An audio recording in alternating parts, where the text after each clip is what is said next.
There's not a poverty of ambition in my constituency, but there is often real poverty. My passive income. Financial. I am from Flick, and our mission is around building the financial knowledge and skills for all people in the UK, but especially people who don't ordinarily have that. So part of our work over the last 4 years has included building a curriculum of financial lessons. So the things that adults often say, why don't they teach young people this in school? Our curriculum does that. In Flick's 4 years of operation, we've come to understand that financial literacy is crucial for helping young people make informed choices and minimise risky decisions. Wherever we go, we listen to and respond to the specific needs of each community. If we don't get people into good habits at an early age, we end up actually reaping huge problems down the line. So we can put these skills under the young people early in life. It'll help them as they're going forward. It is just such an important part of well-being. So the more that we can do to help people in financial literacy, the more they can understand how to budget, how to plan, how to make decisions that mean that they have options open to them. I'm, for one, banging that drum for financial education. We are focused on expanding the reach of the curriculum across the UK through social media, community organisations such as youth groups and sports foundations, and secondary schools, with nearly 900 schools now using our resources. Our partnership with the Manchester United Foundation has enabled us to reach young people in their partner schools, from Greater Manchester all the way through to Northern Ireland. This has led to the development of a new version of the curriculum, tailored for mentors in non-classroom settings. The main reason behind the work is just to engage and inspire and unite young people. These are staff who relate to our boys in a way that teaching staff don't. When I think about my money in the future, I feel like it's going to be alright now that you know that you're going to have to pay taxes. You're going to have needs and wants, so you need to put money into separate places and keep some. And what do you think would happen if you left your taxes and you didn't pay them? Record.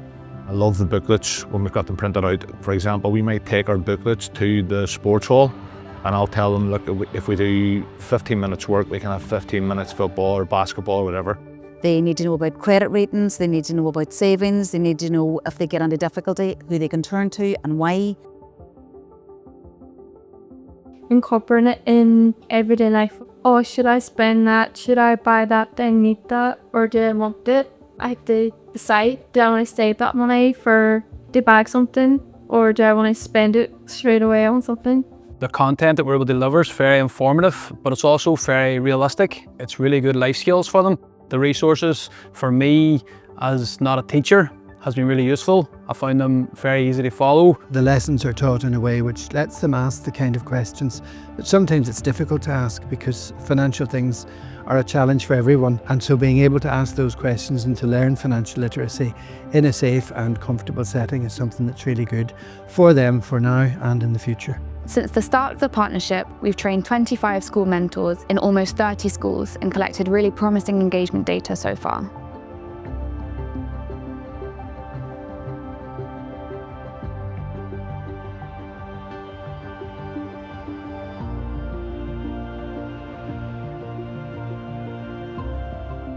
We've been testing our resources in new settings, including through a partnership in South Wales.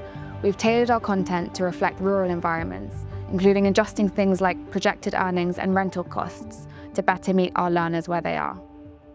Welcome to Wales. Welcome to HLY. Welcome to HTASL. We are going to look at assessing the factors that influence people's financial decisions and suggesting ways that allow you to engage with crypto, should you choose to, while managing any risks that you're aware of. The main thing I took from the crypto session is that before you even need to think about investing or like spending any money on crypto, then it's important that you have actually money that you can lose, because obviously it's a big risk, it's a bit of a gamble. You shouldn't rely on it as a way of saving money or making money. It's not regulated. If you do lose your money, if you even forget your wallet key, everything's gone. There's no compensation. They might not want to admit they're interested in this to their friends and stuff here, but then they can take their own time, look at it on the internet, look at the videos that there are and all the kind of activities and everything that's provided privately, as well as being encouraged in these sessions. Coming into this, I thought it was a really boring subject, but now that I realise there's so much more to it, and I think it's now really interesting. I think these days with social media has a major impact on their lives, and everything is done on the phone. And everything's very quick and instant, and it's very easy to click on the wrong thing or respond to something that looks genuine. Kim Kardashian promoted a cryptocurrency on her Instagram.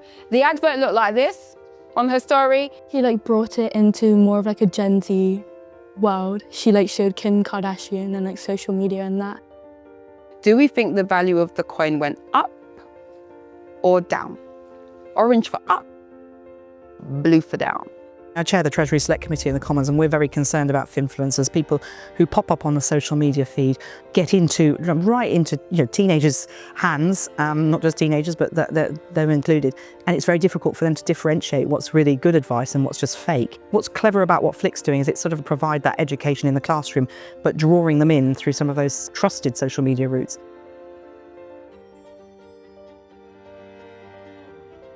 They use a variety of different ways to engage the kids, and there was a very clear improvement that they'd learned something during the session.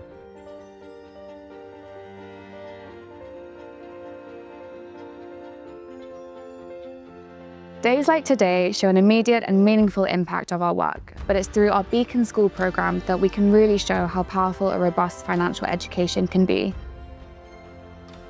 One of the great things about starting with 11-year-olds is that this actually becomes a playground conversation.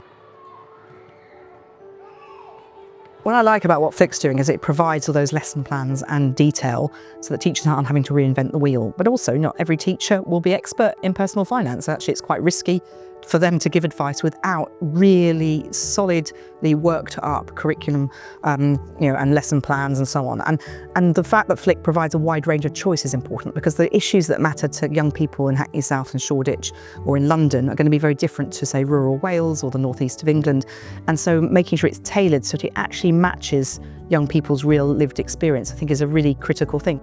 I think I've gotten better at saving, as my mum opened up a savings account for me. So I'm saving up more than I was before, because seeing the benefits of saving. This year I've learned how to keep your money safe and how to spot scams like illegal activity. We did some lessons about money mules. Things that are usually expensive that are shown as cheap could be a scam. The website, if it's safe, if there's a look at the top of it, the right grammar and the right spelling. One of the things we're all trying to do is get the government to say this is really important and every young person should learn this, so that when you hit 18 and older that you're planning financially better. Now in our third year with Shoreditch Park, we're starting to see strong knowledge retention, growing confidence and positive shifts in behaviour intention.